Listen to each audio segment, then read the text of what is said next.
أعوذ بالله من الشيطان الرجيم. بسم الله الرحمن الرحيم. والذين إذا أنفقوا لم يسرفوا ولم يقتروا وكان بين ذلك قواما.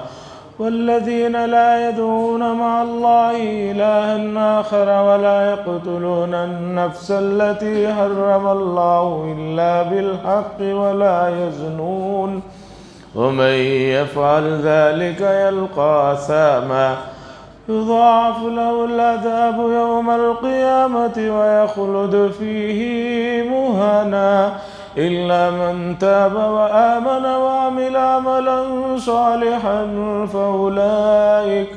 فأولئك يبدل الله سيئاتهم حسنات وكان الله غفورا رحيما. ومن تاب وعمل صالحا فإنه يتوب إلى الله متابا. والذين لا يشهدون الزور وإذا مروا باللغو مروا كراما. والذين إذا ذكروا بآيات ربهم لم يخروا عليها صما وعميانا. والذين يقولون ربنا هب لنا من أزواجنا وذرياتنا قرة أعين وجعلنا للمتقين إماما. أولئك يجزون الغرفة بما صبروا ويلقون فيها تحية وسلاما خالدين فيها حسنت مستقرا ومقاما. قل ما يعبأ بكم ربي لولا دعاؤكم فقد كذبتم فسوف يكون لزاما. حضرات، گزشتہ سے پہلی مجلس میں گزشتہ اتوار تو عید الاضحیٰ کی وجہ سے مصروفیات اور بھاگ دوڑ کی وجہ سے مجلس نہیں ہو سکی. اس سے پہلے جو مجلس تھی اس میں میں نے آپ حضرات کی خدمت میں یہ بات عرض کی کہ سورہ فرقان کا جو یہ آخری رکوع ہے جس میں حضرت حق جل مجدہ اپنے مخصوص بندوں کی پہچان اور ان کی صفات اور ان کی خصوصیات اور ان کی خوبیاں بیان کر رہے ہیں، اور بیان کرنے کا بتلانے کا مقصد یہ ہے کہ ہر آدمی کو ان خوبیوں کو اپنانے کی ضرورت ہے، چونکہ رحمان کو اپنے بندوں میں یہ خوبیاں، یہ اچھائیاں، یہ کمالات پسندیدہ ہیں، محبوب ہیں. اور اللہ کو کوئی چیز پسندیدہ ہو تو بندوں پر یہ ذمہ داری ہے، یہ فرض ہے اخلاقی طور پر، انسانی اقدار کے طور پر کہ ان کو اپنائیں.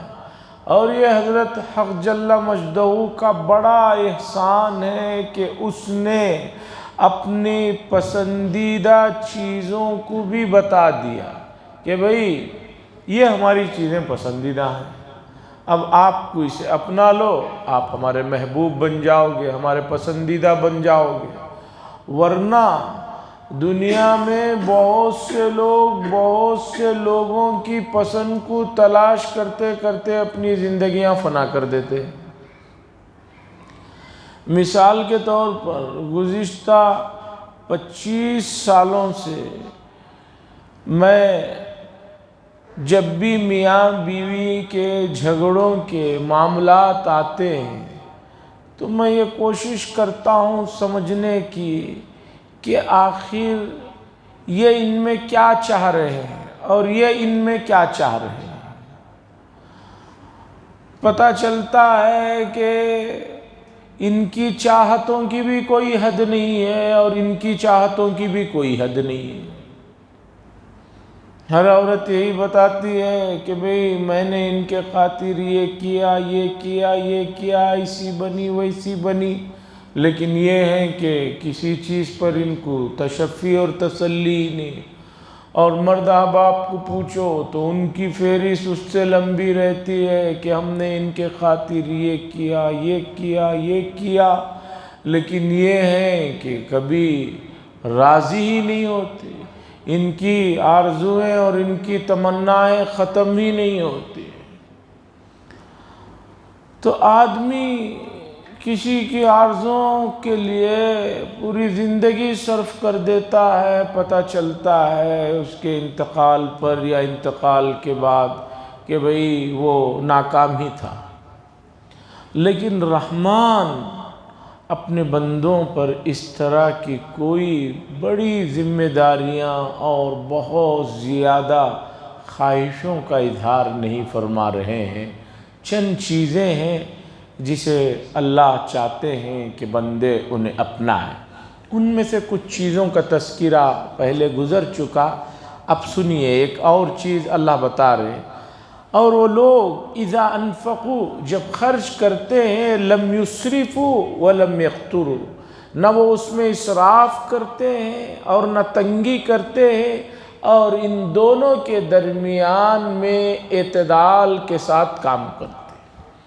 شریعت ہر معاملے میں اعتدال کو چاہتی ہے کہ بھئی کوئی آدمی اتنا بھی خرچ نہ کرے کہ بھئی پورا ہی ختم ہو جائے اور دوسرے دن یہ خود جو ہے محتاج بن کر رہ جائے، اور نہ اتنی تنگ دستی کرے اور نہ اتنا بخیل بنے کہ جو ہے اس بخل کی وجہ سے پورا گھر پورا معاشرہ جو ہے پریشانی میں رہے۔ درمیان اور اعتدال کے ساتھ کام کرے، یہ اللہ کو پسند ہے۔ ہر معاملے میں اللہ تعالیٰ اعتدال کو، درمیانہ روی کو پسند فرماتے ہیں۔ اور ہماری شریعت کی سب سے بڑی خوبی یہی ہے کہ یہ شریعت گزشتہ شریعتوں کے مقابلے میں اگر موازنہ کیا جائے، اس کا تقابل کیا جائے، تو اس شریعت میں درمیانہ روی ہے، اعتدال ہے کسی بھی معاملے میں۔ گزرے ہوئے شریعتوں میں کہیں سخت احکام تھے، اور گزری ہوئی شریعتوں میں، بعض شریعتوں میں بہت نرم احکام تھے۔ ہماری شریعت میں دونوں کے بیچ کا راستہ ہے۔ مثال کے طور پر قرآن نے ایک جگہ پر ذکر فرمایا، اگر کسی نے تم پر ظلم کیا تو اب یہ ضروری نہیں کہ تم اس کا ظلم سہتے ہی رہو، اگر تم چاہو تو اس کا بدلہ لے سکتے ہو، لیکن بدلے میں تمہیں اتنا ہی اختیار ہے جتنا اس نے تم پر ظلم کیا ہے۔ کسی آدمی نے ایک تمہیں تھپڑ مارا ہے تو بدلے میں صرف ایک ہی تھپڑ کی اجازت ہے، بالکل معاف ہی کرنا تمہاری ذمہ داری اور فرض نہیں ہے۔ بدلہ لینا چاہو تو ایک تھپڑ کا جواب اسی مقدار میں ایک تھپڑ ہے، یہ نہیں کہ ایک کے بدلے میں 10 تھپڑ مارو۔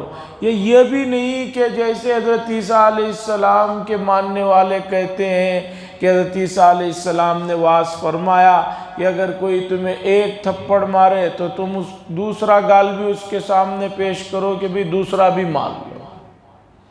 نہ نرمی ہے نہ سختی ہے، درمیانی راہ ہے۔ اللہ فرماتے ہیں کہ تنگی بھی نہ ہو اور اسراف بھی نہ ہو، اور اسراف پر تو شدید قرآن مجید میں مذمت آئی ہے، اور قرآن میں جتنے وعیدیں آئی ہیں ان میں سب سے سخت وعید اسراف کرنے والوں پر، حد سے زیادہ فضول خرچی کرنے والوں پر آئی ہے۔ قرآن نے فرمایا ان المبذرین کانوا اخوان الشیاطین، کے اسراف کرنے والے یہ شیطان کے بھائی ہیں۔ اسراف کیا ہے؟ اسراف سب سے پہلے تو فقہاء نے لکھا ہے کہ اسراف ہر وہ پیسہ ہے جو آدمی اللہ کی نافرمانی میں خرچ کرے، وہ اسراف میں داخل ہے۔ آپ کے پاس سب سے قیمتی شے وقت ہے، اگر آپ اپنے وقت کو ناجائز کاموں میں خرچ کرتے ہیں، فضول کاموں میں خرچ کرتے ہیں، یہ اسراف میں داخل ہے۔ صرف پیسہ ہی نہیں، آپ جو ہے اپنا وقت جو قیمتی شے ہے، یہ اللہ کی ناپسندیدہ چیزوں میں، نامرضیات میں خرچ کرتے ہیں، وہ اسراف ہے۔ اور تنگدستی اس کے مقابلے میں یہ ہے کہ آدمی اللہ کی راہ میں خرچ کرنے سے پیچھے ہٹے، اور اسی طرح اللہ کی دی ہوئی نعمت وقت ہے، مثال کے طور پر اس وقت کو اللہ کے کاموں میں، اللہ کی مرضی والے چیزوں میں وقت دینے سے آدمی کترائے، یہ جو ہے تفریط ہے، یعنی جو ہے تنگ دستی ہے۔ وَكَانَ بَيْنَ ذَلِكَ قَوَامًا، اور اس کے درمیان نیک بندوں کی راہ ہے کہ نہ تنگی کرتے ہیں نہ اسراف کرتے۔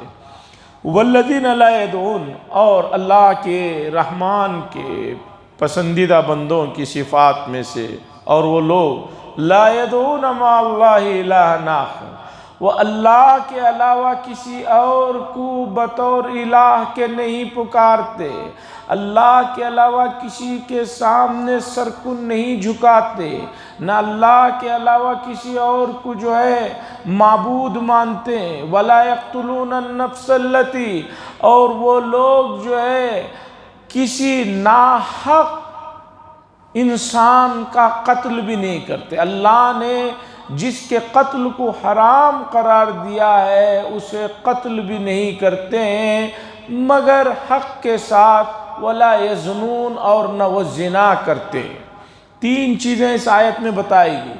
پہلی بات، اللہ کے علاوہ کسی اور کو نہیں پکارتے بطور معبود کے، یہ شرک ہے، اور شرک سے بدترین کوئی گناہ نہیں ہے۔ اس کے بعد وہ کسی نفس کو، کسی جان کو قتل نہیں کرتے مگر حق کے ساتھ، یعنی کوئی مومن کسی کو بھی قتل کرے اس کی اجازت نہیں ہے، لیکن شرعی طور پر کوئی اسلامی ملک میں قاضی ہیں، امیر المؤمنین ہیں، تو ان کو تین موقعوں پر کسی کی جان کے بدلے میں جان لینے کی اجازت ہے۔ پہلی بات تو یہ ہے کہ کسی آدمی نے کسی آدمی کو ناحق قتل کیا ہو تو امیر المومنین اسلامی ملک میں اس آدمی کو جو ہے اگر اس کے وارثین معاف نہ کریں تو اس کے جو ہے قتل کا حکم دے سکتے۔ نمبر دو، ارتداد۔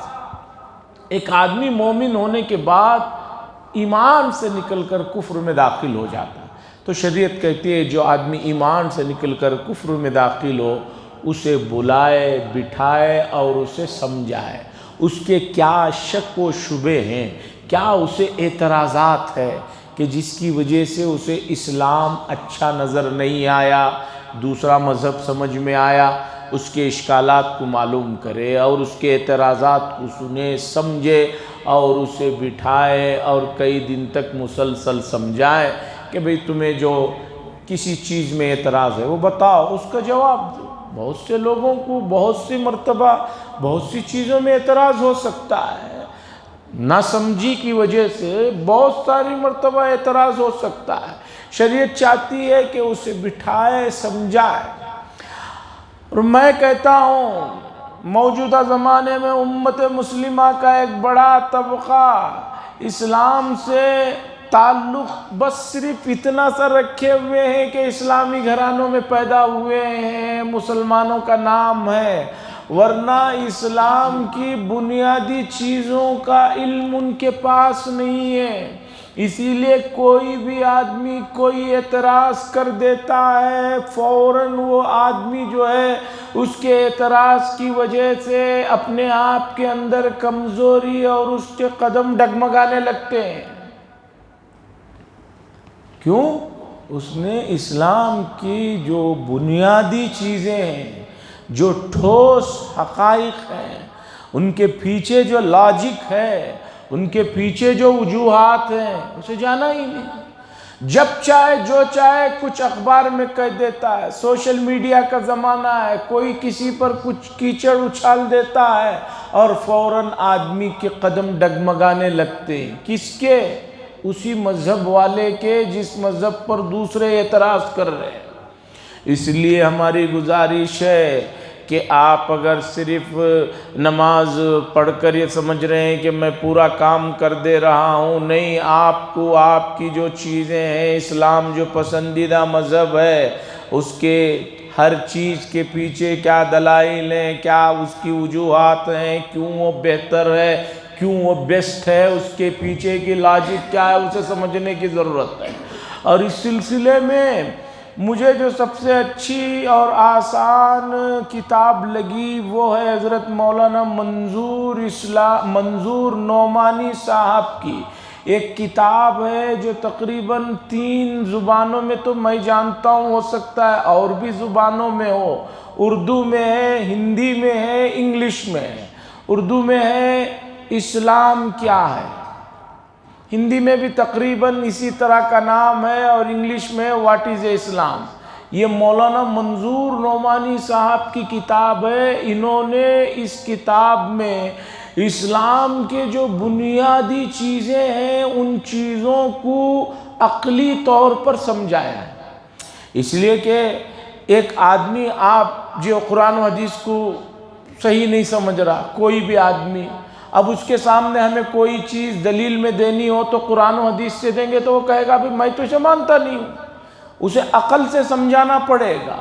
تو عقل سے سمجھانے کے لیے مولانا منظور نعمانی صاحب نے بڑا کام کیا ہے۔ اسلام کیا ہے، جو بھی برادران وطن اسلام میں داخل ہوتے ہیں اور اسلام کے بارے میں معلومات کرنا چاہتے ہیں تو میں اس کتاب کا حوالہ دے دیتا ہوں کہ بھائی اس کتاب کو آپ پڑھیے، سمجھیے، کوئی چیز نہ سمجھ میں آئے تو پوچھیے، اس کے بعد آ کر بتائیے کہ بھی آپ کو اسلام کیسے لگا اور اسلام کے سلسلے میں آپ کی کیا رائے ہے۔ تو بات چل رہی تھی ارتداد پر حاکم وقت کو، امیر المؤمنین کو اسلامی مملکت میں جہاں اسلامی احکام کا نفاذ ہوتا ہو، ایسی جگہ پر اس کا موقع ہے کہ وہ اگر اس کے بعد بھی اعتراضات بھی نہ کرے اور نہ سمجھے تو جو ہے اس کے لیے یہ سزا ہے۔ نمبر 3، شادی شدہ آدمی اگر زنا کا ارتکاب کرتا ہے تو اسلامی سزا اس کے لیے یہ ہے کہ سنسار کر دیا جائے، اور اس سزا کا بھی اطلاق اسلامی ممالک میں اور امیر المومنین کے سامنے ثبوت کے ساتھ، گواہوں کے ساتھ مسئلہ ثابت ہو جائے تو جو ہے اس کے بعد سنسار کر کے ختم کیا جائے گا۔ ایسے ملک جہاں پر جمہوری نظام ہے، جہاں پر ان کا اپنا نظام ہے، یہاں اس طرح کی سزاؤں کا نفاذ یا اس طرح کی چیزیں قانونی طور پر منع ہے، اس پر یہاں عمل نہیں ہو سکتا اور اس طرح کے قوانین کو نافذ نہیں کیا جا سکتا۔ اللہ فرماتے ہیں وَمَن يَفْعَلْ وَلَا يَزْنُونَ، اور جو زنا نہ کرتے ہوں، وَمَن يَفْعَلْ، اور اللہ فرماتے ہیں جو کوئی یہ کام کرے گا وہ جو ہے اس کی سزا کو، اس کے عذاب کو پائے گا، اسے وہ چیز مل کر رہے گی۔ یضاعف لہ العذاب، اس کے لیے کئی گنا سزا بڑھائی جائے گی۔ عذاب جو ہے ہر تکلیف دہ چیز کے لیے لفظ استعمال ہوتا ہے، یعنی اس کے لیے قیامت کے دن دگنا کئی گنا جو ہے اسے جو ہے عذاب دیا جائے گا۔ وَيَخْلُدْ فِيهِ مُهَانًا، اور اسی عذاب میں اور اسی بدترین جگہ میں وہ ہمیشہ رہے گا۔ إِلَّا مَن تَابَ، اللہ فرماتے ہیں مگر وہ شخص جو توبہ کرے، جو رجوع کرے، وَآمَنَ، اور ایمان لے آئے، وَعَمِلَ صَالِحًا، وَعَمِلَ عَمَلًا صَالِحًا، اور اس نے نیک کام کیا۔ قرآن نے کہیں بھی سزاؤں کا ذکر کیا تو مایوسی کے دلدل میں نہیں چھوڑا، یہ نہیں کہا کہ اب لوٹنے کا راستہ ہی نہیں ہے، ریٹرن ٹکٹ ہی نہیں ہے، ایسا معاملہ نہیں۔ یہ گناہ کر بیٹھا، اس کے بعد پھر اسے توفیق ملی تو وہ توبہ کرتا ہے اور ایمان لاتا ہے اور نیک کام کرتا ہے۔ فَأُولَئِكَ يُبَدِّلُ اللَّهُ سَيِّئَاتِهِمْ حَسَنَاتٍ، اللہ فرماتے ہیں ایسے لوگوں کو اللہ تبارک و تعالیٰ معاف تو فرماتے ہی ہیں، ان کی سیئات کو حسنات میں مبدل فرما دیتے ہیں۔ الاسلام یہدم ما کان قبلہ، اسلام کی سب سے بڑی خوبی یہ ہے کہ آدمی اسلام کے دائرے میں داخل ہوتے ہی گزرے ہوئے زمانے میں اس سے جو گناہ حقوق اللہ سرزد ہوئے ہیں وہ معاف ہو جائے۔ حقوق العباد نہیں، ایک آدمی ہے لوگوں کے بہت پیسے کھا رکھا ہے، اب وہ ایمان لاتا ہے تو اب وہ جو پیسے کھایا ہوا ہے وہ نہیں معاف ہوں گے، وہ ایمان لانے کے بعد بھی اسے دینے ہوں گے۔ ہاں، اسلام لانے سے پہلے 25 سال اس کی زندگی شراب میں، کباب میں، بے نمازی کی حالت میں جو گزری ہے، یہ گناہ معاف ہے۔ کسی کے حقوق ضائع کیا ہے وہ حقوق تو اسے دینے پڑیں گے۔ فَأُولَئِكَ يُبَدِّلُ اللَّهُ سَيِّئَاتِهِمْ حَسَنَاتٍ، پس یہی ہیں جن کے اللہ تبارک و تعالی سیئات کو، برائیوں کو حسنات میں مبدل فرما۔ وَكَانَ اللَّهُ غَفُورًا رَحِيمًا، اور اللہ تبارک و تعالی ہیں ہی بڑے غفور ہیں، درگزر کرنے والے ہیں، رحیمہ، رحمت کی وجہ سے، نرمی کی وجہ سے۔ میں پہلے بھی یہ بات بارہا بتا چکا ہوں، قرآن کی آخری آیتوں میں عموماً اللہ اپنی 2 صفات کو ذکر فرماتے، غفور اس کے بعد رحیم، کہیں علیم کہیں حکیم، کہیں علیم کہیں خبیر۔ غفور الرحیمہ، غفور الرحیمہ، اللہ مغفرت فرما دیتے ہیں، درگزر کر دیتے ہیں۔ کیوں؟ کوئی اللہ کو مجبوری نہیں ہے کہ بھی معاف نہیں کریں گے تو جو ہے کیا کریں گے۔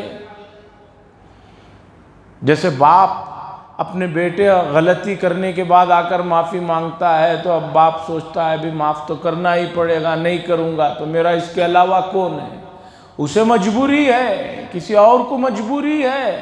اللہ فرما رہے ہیں جو ہم غفور ہیں، جو درگزر کر رہے ہیں، وہ رحمت کی وجہ سے، ہماری کرم فرمائیوں کی وجہ سے، ورنہ کوئی ہمیں مجبوری نہیں کہ تمہیں معاف ہی کرنا ہوگا، نہیں معاف کریں گے تو کوئی چارہ ہی نہیں، ہم پکڑ ہی نہیں سکتے۔ جیسے کہ بہت سارے لوگ آ کر رمضان کے مہینے میں پوچھتے ہیں کہ حضرت میرے اوپر 10,000 کی زکوٰۃ واجب ہے، اور ایک صاحب میرے 10,000 لے کر جو ہے 9 3 11 ہو گئے ہیں، اب میں وہ 10,000 جو زکوٰۃ کی دینا ہے وہ جو مجھے دیا ہوا تھا وہ نہیں دے رہے ہیں، اسے زکوٰۃ کی نیت کر لوں۔ ایک آدمی لے کے غائب ہو گیا، اب یہ سوچتے ہیں کہ یار وہ تو قرض دے نہیں رہا، ہاتھ کو مل بھی نہیں رہا، اب سوچتے ہیں کہ میں 10,000 زکوٰۃ تو نکالنا ہے، وہ بھی مجھے دینا ہے، چلو وہ نیت کر لیں۔ زکوٰۃ نہیں ادا ہوگی، زکوٰۃ نہیں ادا ہوگی۔ آپ نے جب دیا تھا تو زکوٰۃ کی نیت سے نہیں دیا تھا، آپ نے قرض کے طور پر دیا تھا۔ اتنے دنوں سے قرض دینے کی وجہ سے جو آپ کے نامِ اعمال میں ثواب لکھا جاتا رہا ہے، اس کا کیا ہوگا؟ وَمَن تَابَ وَعَمِلَ صَالِحًا، اور وہ شخص جو رجوع کرے اور نیک کام کرے، فَإِنَّهُ يَتُوبُ إِلَى اللَّهِ مَتَابًا، بے شک وہ لوٹا ہے اللہ کی طرف، اور یہ لوٹنا اس کا بہت پسندیدہ ہے۔ اور سنیے مومنین کی، عباد الرحمن کی، رحمان کے پیارے بندوں کی صفات، وَالَّذِينَ لَا يَشْهَدُونَ الزُّورَ، اور وہ بندے وہ ہیں جو ناحق چیزوں میں شریک نہیں ہوتے۔ زور کا لفظ قرآن میں استعمال ہوا ہے، زور کے عموماً معنی جو ہے جھوٹ کے لیے جاتے ہیں۔ جھوٹ، مفسرین نے کہا ہے یہاں زور سے مراد ہر ناحق چیزوں میں، ہر ناحق اور باطل اور بیہودہ اور گندے چیزوں میں وہ شرکت نہیں کرتے۔ ایسی مجلسوں میں، ایسی محفلوں میں، ایسے پروگراموں میں جہاں پر اس طرح کی ناحق چیزیں، فضول چیزیں، بیہودہ چیزیں ہوتی ہیں، اس میں وہ شرکت نہیں کرتے۔ وَإِذَا مَرُّوا بِاللَّغْوِ مَرُّوا كِرَامًا، اور جب اس طرح کی مجلسیں، اس طرح کی محفلیں اور اس طرح کے چیزیں جہاں ہو رہے ہوتے ہیں، اگر وہ وہاں سے گزرتے ہیں تو مرّوا کرامہ، وقار کے ساتھ، سنجیدگی کے ساتھ گزر جاتے ہیں۔ یہ نہیں کہ اس میں جاتے جاتے تھوڑا دیکھ لیں گے بھی، چلو جا ہی رہے ہیں، ادھر سے گزر ہی رہے ہیں، دیکھ لیں گے، اس میں ہم بھی تھوڑی دیر شریک ہو جائیں۔ حدیث میں ہے من کثر سواد قوم فہو منہم، جو جس قوم کی جس محفل کی رونق کو بڑھاتا ہے، شرکت کرتا ہے، اس کا شمار انہی میں سے ہوگا۔ جب حدیث میں ہے کہ مسجد میں کوئی اللہ کے لیے جمع ہو کر بیٹھے ہوئے ہیں اور کوئی آدمی ایسے ہی بیٹھا ہوا ہے تو اسے بھی ثواب دیا جاتا ہے، حالانکہ وہ اس مجلس میں اس ارادے سے نہیں آیا ہے۔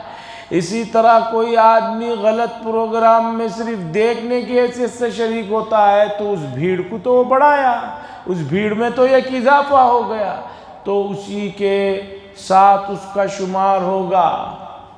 میں کہتا ہوں موجودہ زمانے میں اب بھیڑ بھاڑ میں شریک ہونے والوں میں بہت سے ٹی وی میں اور اسی طرح یوٹیوب میں اور دوسرے جتنے بھی سوشل ایکٹیویٹیز ہیں اس میں آپ جاتے ہیں، دیکھتے ہیں اس طرح کی چیزوں کو تو ایک نمبر بڑھ جاتا ہے کہ بھی آپ نے اس چیز کو دیکھا ہے تو گویا آپ اس غلط کام میں شریک ہو گئے ہیں، تو گناہ آپ پر بھی آ جاتا ہے۔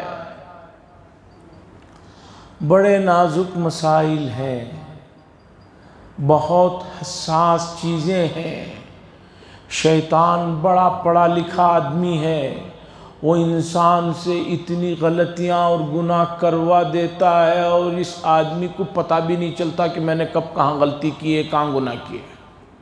اسی لیے کئی لوگوں کو اگر یہ کہا جائے کہ چلو بھی توبہ اللہ کر لو، نماز کو چلو، تو ایک جملہ کہتے ہیں کہ ہم نے کون سے گناہ کیے ہیں، ہم نے کون سا گناہ کیا ہے کہ جو نماز کو جائیں، ہم نے کس کا کھایا ہے کہ نماز کو جائیں۔ ارے بھئی کھانا یا گناہ کرنا ضروری ہے نماز کو جانے کے لیے؟ نماز تو ویسے ہی فرض ہے۔ آپ نے ایک نماز چھوڑی، دوسری نماز تک جو ہے آپ نہیں ادا کر لیں گے تو اتنا وقت جو گزرا ہے مرنے کے بعد اس وقت سے لے کر اس وقت تک فرشتے پٹائی کریں گے۔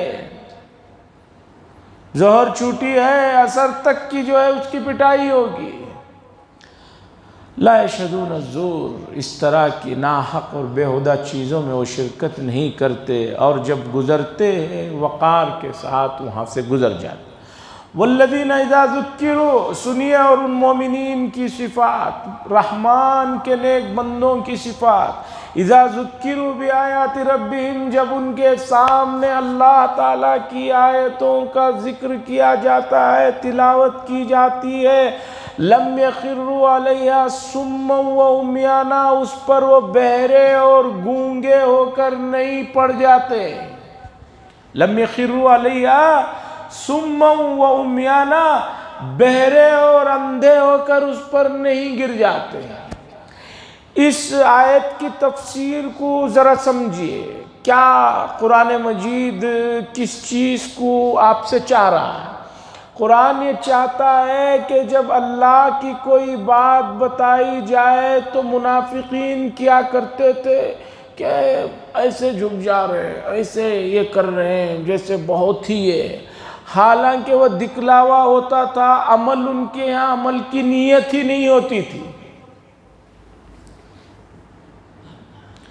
اللہ کے نیک بندوں کی صفات یہ ہے کہ وہ بہرے اور گونگے اندھے بن کر جو ہے نہیں گر جاتے، بلکہ اسے حق کے ساتھ قبول کرتے ہیں اور سچائی کے ساتھ اس کے پیغام کو دیکھتے ہیں اور اس پر عمل کرتے ہیں، عمل کرنے کی نیت ہوتی ہے۔ بہت سے لوگ ہیں کوئی بھی جی جی جی جی مان لیا مان لیا، جب آگے چل کر بتایا جاتا اچھا ہم نے کہاں کہا تھا، ہم نے کب کہا تھا۔ تو اللہ کی آیتوں کو جب بنایا سنایا جائے تو اسے سمجھو، اس کے تقاضوں کو جانو۔ مفسرین نے کہا ہے کہ بہت سارے لوگ قرآن کی آیتیں اور حدیثوں کو جب سنتے ہیں تو اس کا مطلب جانے بغیر جو ہے اس میں سے جو کچھ کہے اس کے بارے میں اس پر عمل نہیں کر لیتے، بلکہ وہ غور کرتے ہیں کہ اس کو کون بتا رہا ہے اور جو بتا رہا ہے وہ قرآن و حدیث کے حساب سے صحیح بتا رہا ہے یا نہیں بتا رہا ہے۔ جیسے اب موجودہ زمانے میں بہت سے لوگ کوئی بات کرو کہتے ہیں کہ بخاری شریف میں ہے. کس میں ہے؟ بخاری شریف میں. بھئی آپ کو کیسے پتہ چلا؟ نے فلاں نے بتایا. آپ نے دیکھا اس میں؟ آپ کو کیسے پتہ چلا؟ موجودہ زمانے میں واٹس ایپ سے. واٹس ایپ میں جو حدیثیں بے شمار پھر رہی ہیں، اس نے 10 گروپ کو بھیجا، اس 10 گروپ والوں میں سے 10 نے بھی 10 گروپ کو بھیجا تو 2000 آدمیوں تک پہنچ گئے. ہوتا کیا ہے؟ نیچے حدیث کی کتاب کا نام بھی لکھا رہتا ہے بخاری، نمبر بھی لکھا ہوا رہتا ہے تاکہ دیکھنے والے کو پتہ چلے یہ حدیث نمبر اتنی ہے. اکثر مرتبہ میں نے اسے تلاش کیا، اس نمبر پہ یا اس کے 100 اوپر 100 نیچے کہیں بھی وہ حدیث نہیں ملتی. آپ کو ایک بات بتاؤں کہ اس وقت اس سوشل میڈیا سے جو دیندار نہیں ہیں، جو اسلام اور ایمان میں جن کی دلچسپی نہیں ہے، ان کو تو خیر کوئی پریشانی نہیں، وہ تو چھوڑیے دور ہے. جو دیندار طبقہ بھی ہے وہ بھی بہت سی چیزوں میں بہک رہا ہے، پھسل رہا ہے. یہ بات مجھے میرے ایک دوست نے بتائی 1 سال پہلے، لیکن ابھی پرسوں مولانا خالد سیف اللہ رحمانی صاحب جو مسلم پرسنل لاء بورڈ کے جنرل سیکریٹری ہیں، انہوں نے لکھا ہے کہ ان کے ایک دوست سنسکرت کے ماہر، انہوں نے کہا کہ بہت سے مسلمانوں کو غیر قوم اعلیٰ درجے کی سہولیات دے کر اپنے پاس رکھے ہیں، اور ان کا کام یہ ہے کہ وہ اسلام و ایمان کے مطالعہ کریں اور اس کے درمیان چھوٹی چھوٹی چیزیں بعض مرتبہ جو سمجھ میں نہیں آتی لوگوں کو، ان چیزوں کو اٹھا کر بڑا بنا کر جو ہے پیش کریں تاکہ لوگ اسلام سے اور مسلمانوں سے بدظن ہوتے رہیں. اور یہ کرنے والے خود مسلمان ہیں.